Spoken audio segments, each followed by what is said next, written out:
오늘 그러한 저희들에게 어떻게 하면 신령과 진정으로 하나님 앞에 예배를 드릴 수 있을까?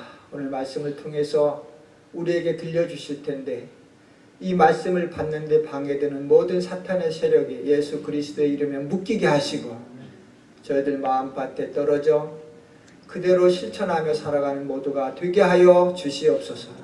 예수님의 이름으로 기도했습니다. 아멘. 오늘 본문의 배경은 여러분들이 읽어오셔서 아시겠습니다마는 예수님께서 예루살렘으로 가시는 길에 사마리아 지방을 들리셨죠. 사마리아 지방에 들렸는데 정오쯤에서 얼마나 목이 마른지 우물가에 앉아 계실 때 사마리아 여인이 물을 길러 나왔다가 예수님을 만나게 됩니다. 그리고 예수님이 그 여인을 향해서 전도를 하지요. 그러면서 대화가 이어지면서 자연스럽게 예배 쪽으로 흐르게 됩니다. 그래서 예수님께서 그 여인에게 오늘 주신 말씀처럼 하나님은 영이시니 예배하는 자가 신령과 진정으로 예배할지니라, 이렇게 말씀을 하십니다. 예배를 생명처럼 여기는 모든 그리스도인들이 진지하게 받아야 할 말씀입니다. 왜냐하면 여러분과 저는 하나님께 예배 드리는 예배자들이기 때문에 그렇습니다. 이왕에 우리가 하나님께 예배를 드린다면 어떻게 예배를 드리는 것이 하나님을 기쁘시게 해드리고 하나님께서 받으시는 예배가 될 수 있을까? 이왕에 드리는 거 그런 예배를 드려야 되잖아요. 오늘 말씀이 그것을 저희들에게 가르쳐 줄 것입니다. 구약의 신실한 이스라엘 백성들과 또 신약 속의 예수님의 사람들, 그리고 우리보다 앞서간 믿음의 선배, 선주들은요, 그 누구 하나라도 예배를 소홀히 여기는 사람들이 없었습니다. 그들은 어디를 가나 어떠한 상황에 처해든지 하나님 앞에 예배드리는 일을 중단하지 않았습니다. 초대교회 때 예배드릴 것이 없으면 가까운 예배 처소에 나가서 아니면 나무 그늘에서 어느 곳에든지 주님이 계시면 그것이 성전이기 때문에 그들은 예배 드리는 일을 중단하지 않았습니다. 한국에 오신 선교사님들 그 전기를 읽어봐도 그래요. 그분들이 초창기에 1800년 후반에 이렇게 오셔가지고 예배 드릴 곳이 없잖아요. 교회라는 게 없었으니까. 그래서 가다가 들에 앉아서 농사꾼들이 일을 하면 그 일을 하는 거 쳐다보면서 같이 예배도 드리고요. 거기서 또 농사밥 그런 것도 주면 같이 먹고 이렇게 하면서 예배 드리고, 어쨌든 그 예배 드리는 것을 스킵하지 않았습니다. 저희들도 아프리카 살면서 이런 경험을 참 많이 했어요. 차 타고 가다가 교회는 안 나오지, 시간은 됐지. 그래서 차에서 예배 드린 적도 있고, 내려서 그늘나무 밑에서 예배 드린 적도 있고, 그래서 차 안에 개미가 들어가서 혼쭐 난 적도 있고, 이런 경험들이 저희들에게 있어요. 그래도 기뻤습니다. 왜? 하나님께서 이 예배를 받으신 줄로 확신했기 때문에 그렇습니다. 자, 예배가 소중하다, 중요하다라고 하는 의미 속에는 준비하는 자들이나 참석하는 자들 모두가 최선의 준비를 해야 된다는 의미가 들어 있습니다. 여러분, 왜 예배가 그렇게 중요할까요? 특히 주일 예배가 왜 그렇게 중요할까요? 이유가 있습니다. 우리가 일주일은 7일인데 6일 동안 우리의 삶을 살아갑니다. 6일 동안 우리의 삶을 살고 한날 주 앞에 나와서 함께 모여서 예배를 드리는 거예요. 그러니까 이 주일 예배가 왜 이렇게 중요하냐? 6일 동안의 신실한 삶이 바로 예배가 되어야 하기 때문에 그렇습니다. 그러니까 6일 동안 신실한 삶의 예배를 드리다가 그 6일의 신실한 삶의 예배를 모아서 7일날 안식 후 첫날 하나님께 영광 예배를 돌려드리는 것입니다. 그래서 모든 예배자들은 신령과 진정으로 예배를 드려야 할 책임이 있습니다. 어느 시골에 신앙적으로 아주 약한 가정이 있었대요. 자녀들이 겨우겨우 먼저 교회에 나가기 시작했고, 그 다음에 아내가 나갔고, 마지막으로 아빠가 뻗뜨기다가 이웃의 전도를 받고 교회를 나갔는데 그 동네에 부흥회가 열렸대요.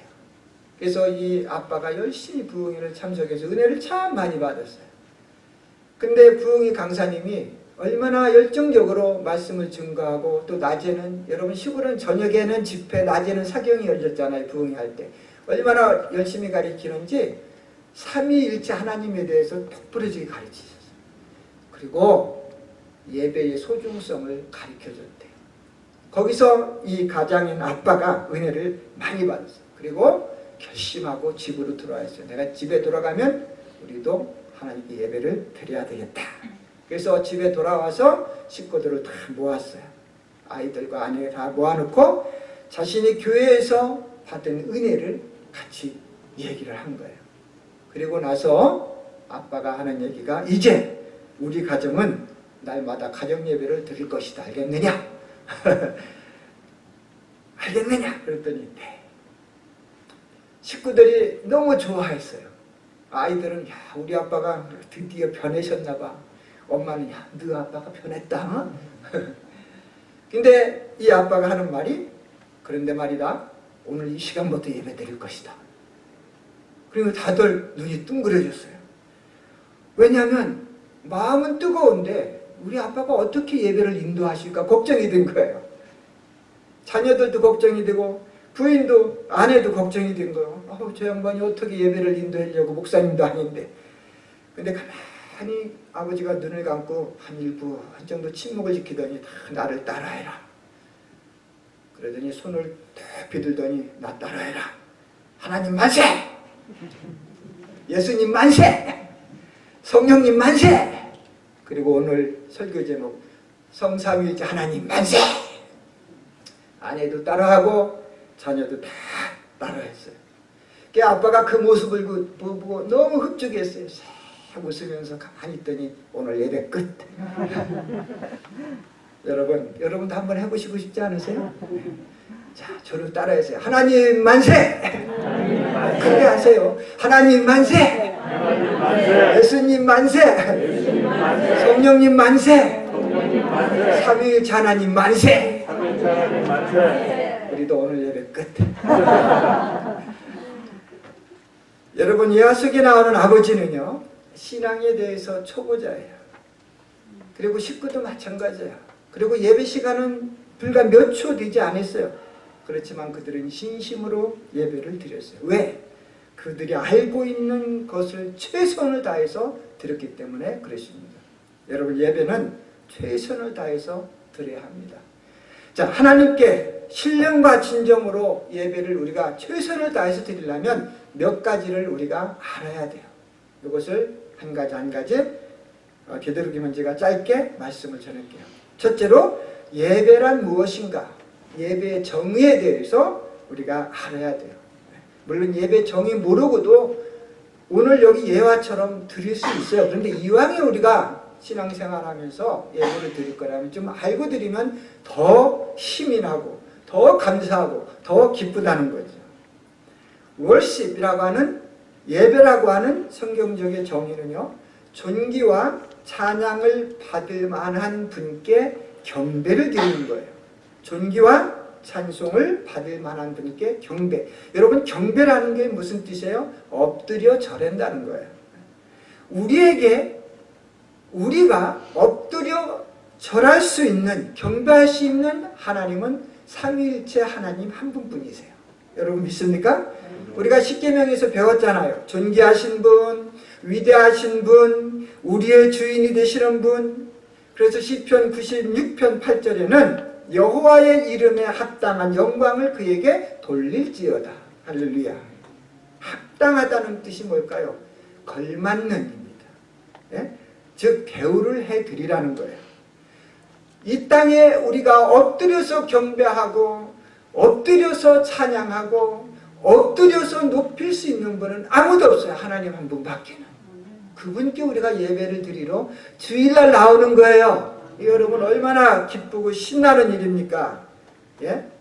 그런데 우리는 다 죄성을 가진 연약한 자들이에요.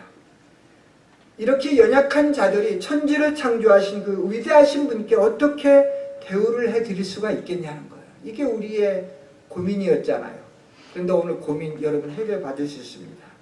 우리가 하나님께 예배드릴 때 진실한 마음, 감사의 마음, 그분이 베풀어 주신 은혜에 감격해서 최선을 다하여 드리는 예배라면 우리가 하나님께 경배하는 거예요. 그분의 대우를 해 드리는 거예요. 그러므로 눈에 보이는 예배당이나 주부에 나와 있는 아주 어떤 교회는 복잡하잖아요. 복잡한 무슨 예배 순서 이런 것은 우리 마음을 살아계신 하나님께로 향하게 하는 수단에 불과하지 그것이 예배가 될 수 있는 것은 아니에요. 그래서 어느 곳에서든지 우리가 하나님께 진실한 마음으로 예배를 드리는 그것이 곧 신령과 진정으로 드리는 예배입니다. 자, 그러면 신령과 진정의 원어적인 의미를 잠깐 우리가 생각을 해야 돼요. 이게 중요합니다. 자, 오늘 말씀에 신령과 진정으로 예배 드리라고 했는데 어떤 분들은 이 말씀에 주눅이 들려요. 아우 신령, 난 신령하지 않은데 어떻게 예배를 드리지? 아, 난 열심히 하려고 하지만 진정성이 부족할 텐데 그것도 걱정하지 마세요. 여러분 설명드리면 힘이 얻을 거예요. 자, 겉버터 먹지 말고 한번 구체적으로 설명을 들어봅시다. 신령이라는 말이 나오죠. 여기 영이라는 말이 나와요. 우리 영어 성경에 보면은 영이 뭐예요? 스피릿이죠. 그렇죠? 스피릿 쓸 때 성경에 보면 스피릿 두 개를 쓰는데 하나는 S자가 대문자로 쓰여질 때 있고 하나는 소문자로 쓰여져 있는 거 있어요. 대문자로 쓰여져 있는 것은 하나님의 영을 일컬을 때 하는 거고 소문자는 사람의 영이에요. 네, 무슨 뜻인지 아시겠죠?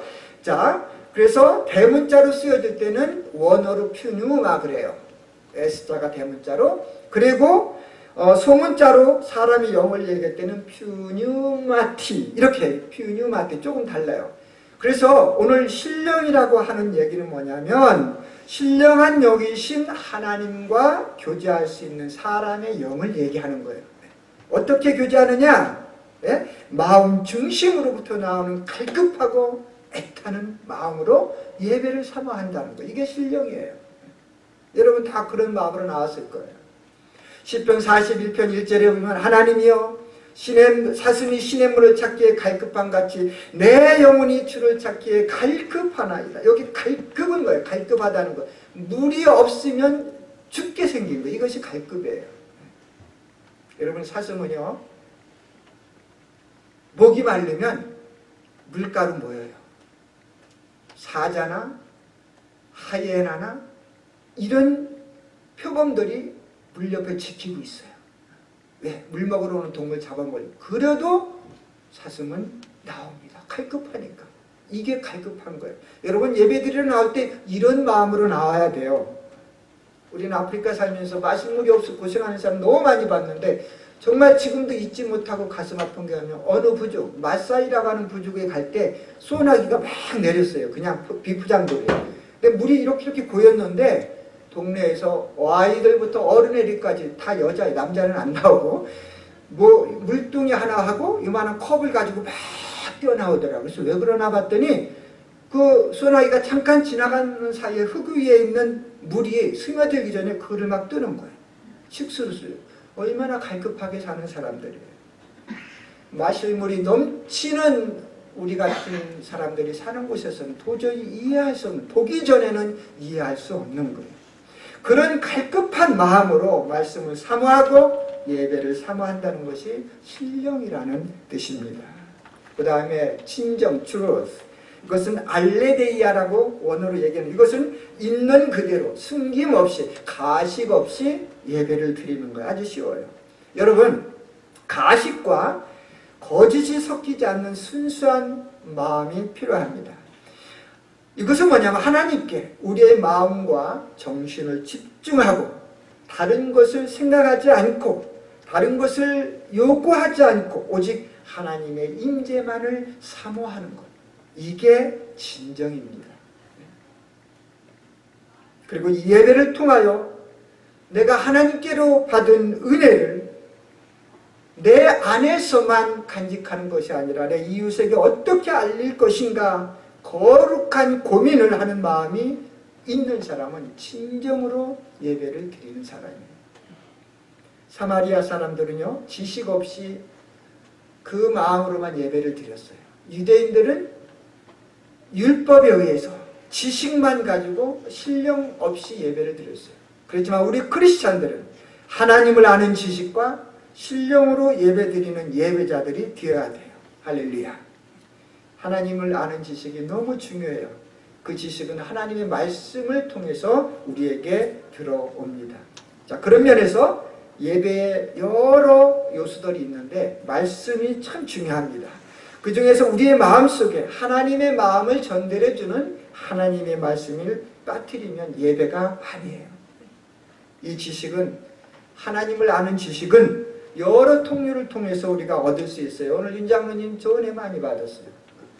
그런 통로를 통해서도 우리가 은혜를 받고 지식을 얻을 수 있는데, 그래도 아무래도 목사님들이 전하는 말씀이 비중이 많이 클 겁니다. 그래서 목회자들은 책임이 커요. 저도 여러분 교회에 와서 일시적이지만 주어진 일이 설교 목사예요.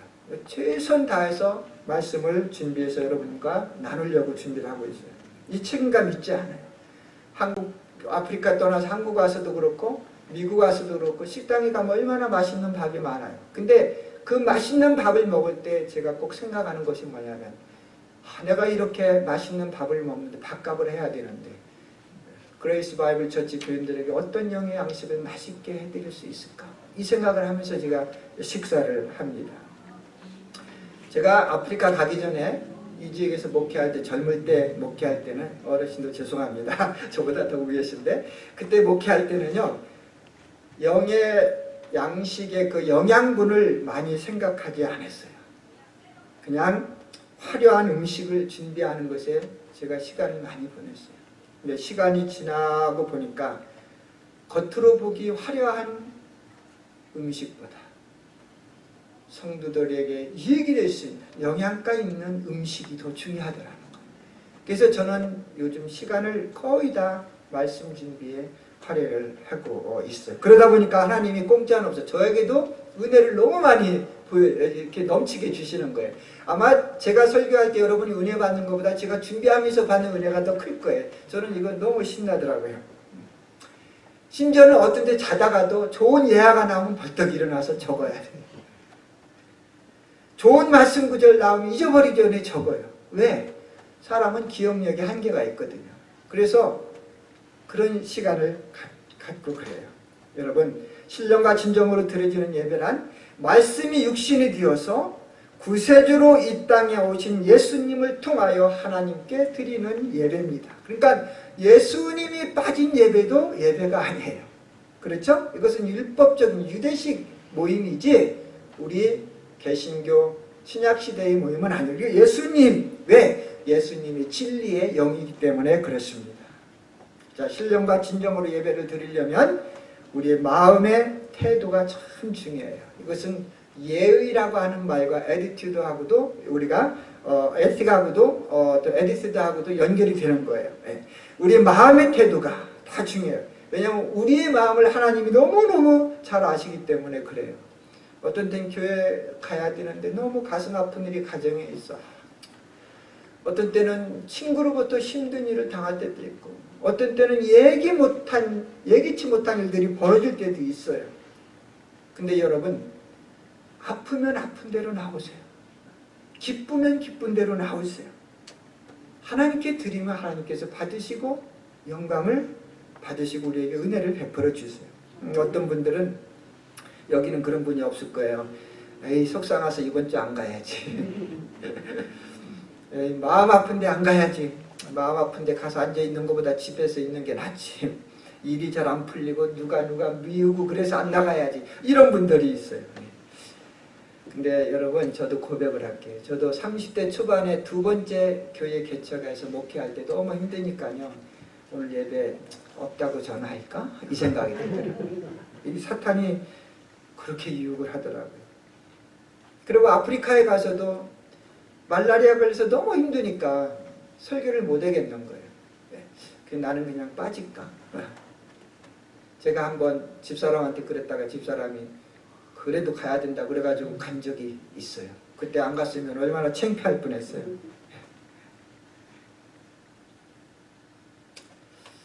사탄이 그렇게 유혹을 해요.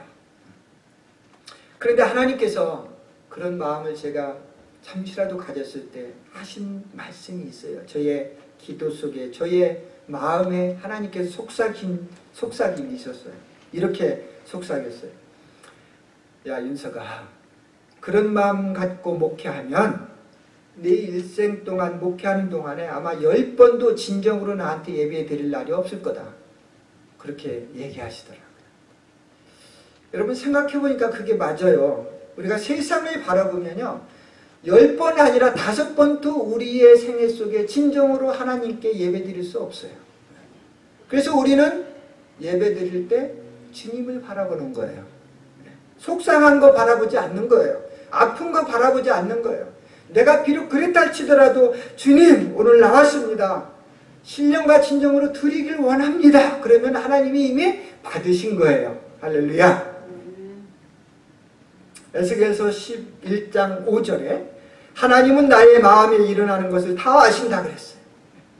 시편 139편 1절에서 4절 그리고 7절에 보면은 여호와여 주께서 나를 감찰하고 계시나이다. 주께서 나의 앉고 일어서심을 아시며 멀리서도 나의 생각을 통촉하시며 나의 길과 눕는 것을 감찰하시며 나의 모든 행위를 익히 하시오니 여호와여 내 혀의 말을 알지 못하는 것이 하나도 없습니다. 7절에 보니까 내가 주의 신을 떠나 어디로 가며 주의 앞에서 어디로 피하리까. 속상하다고 교회 한 번 안 나온다고 해서 주님이 우리의 마음 모르시는 거 아니에요. 그거 가지고 나와서 예배 드리면 하나님이 영광 받으시고 우리의 마음을 치료해 주시는 것입니다. 할렐루야. 그런데 여러분, 하나님께서 거절하시는 예배가 있는 거 여러분 아세요? 다 받지 않으세요. 근데 이거 좀 여러분들이 아셔야 돼요. 자, 하나님께서 거절하시는 예배, 첫 번째, 감사와 정성이 없는 예배 안 받으세요. 감사와 정성이 없으면 안 돼요. 감사와 정성이란 우리의 마음, 그 다음에 우리가 헌금을 드릴 때 아주 솔직하게 드리는 거예요. 네. 여러분, 가벨과 아벨의 차이점이 뭐예요? 인류 역사의 처음 살인사건이잖아요. 가인은 농산물을 하나님께 드리고 거절을 당했어요. 농산물 자체가 필요 없어서 중요하지 않아서 거절당한 것이 아니에요. 하나님은 가인의 마음을 보신 거예요. 그냥 평범하게 드린 거예요. 아벨은 양을 드렸어요. 양을 드린다는 것은 잡는 거지요. 도살하는 거예요. 잡을 때는 피가 납니다. 피를 드렸다는 것은 생명을 드렸다는 거예요. 최고로 드렸다는 거예요. 그래서 하나님이 받으신 거예요. 여러분, 감사와 정성이 담긴 주일 예배가 되시기를 축원합니다. 두 번째는 목적이 잘못된 예배 안 받으세요. 드리려는 예배보다 받으려고 하는 예배가 목적이 바뀐 거지요. 여러분, 예배는 드리는 것이지 받는 것이 아닙니다. 할렐루야.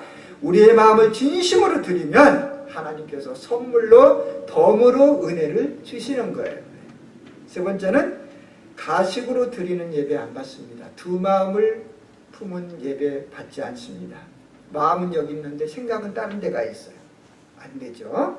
자, 이사야서 29장 13절에 주께서 가라사대 이 백성이 입으로는 나를 가까이하며 입술로는 나를 존경하나 그 마음은 내게서 멀리 떠났나니. 이게 두 마음이죠.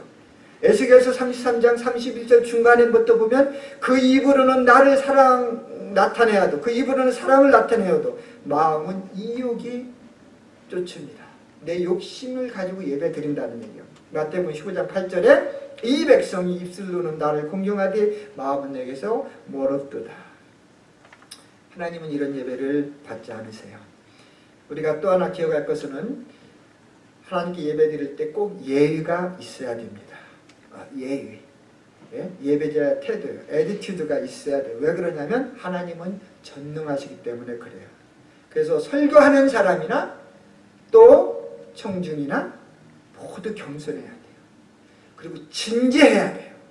그리고 예배를 통하여 주시는 하나님 말씀을 아멘으로 받아야 해요. 그 속에 있는 능력을 믿어야 해요.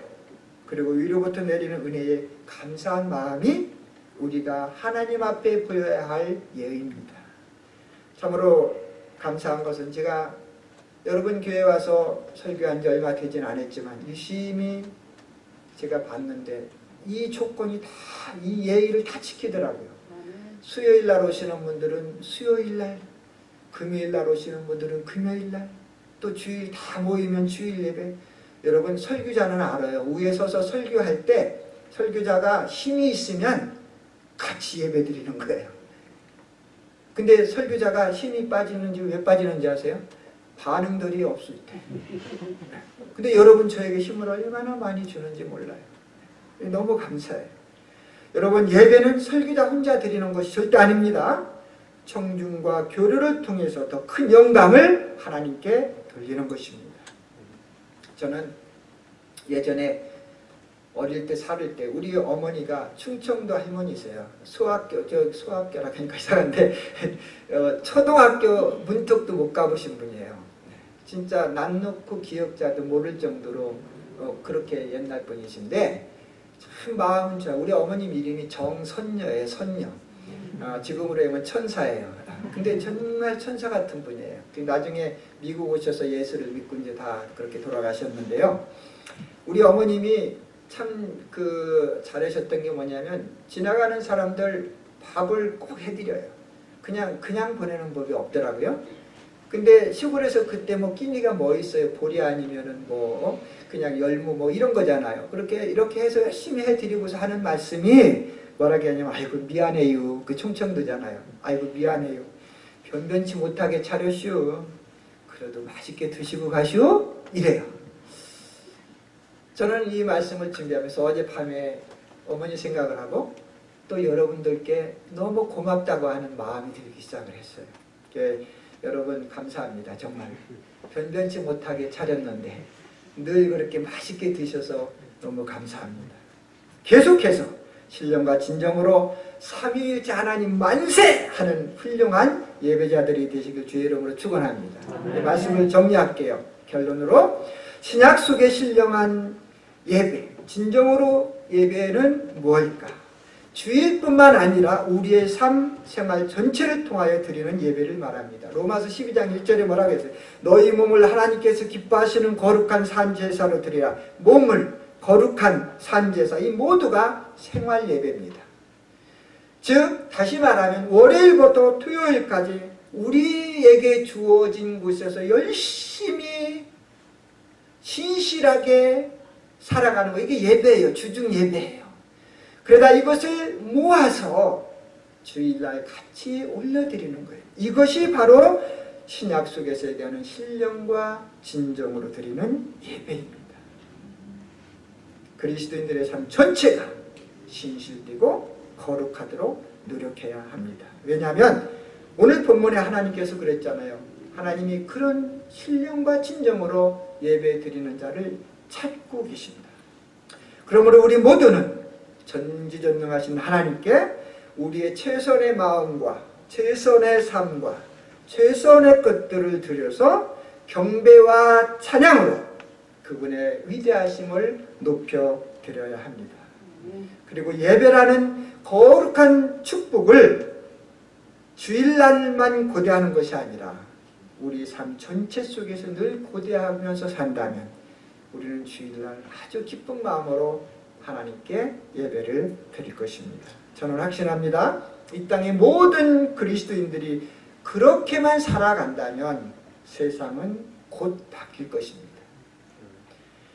그레이스 바이블 처치가 그렇게 성공적인 예배를 드리는 모범적인 교회가 되기를 바랍니다. 그래서 이 지역을 시작으로 해서 온 세상에 신령과 진정으로 예배 드리게 하는 축복의 모범이 되는 교회가 되기를 진심으로 축복합니다. 기도하겠습니다. 하나님 아버지 감사합니다. 우리에게 오늘 주신 말씀 잊지 않고 그렇게 신령과 진정으로 예배 드리는 우리의 삶이 되게 하여 주시옵소서. 예수님의 이름으로 기도했습니다. 아멘.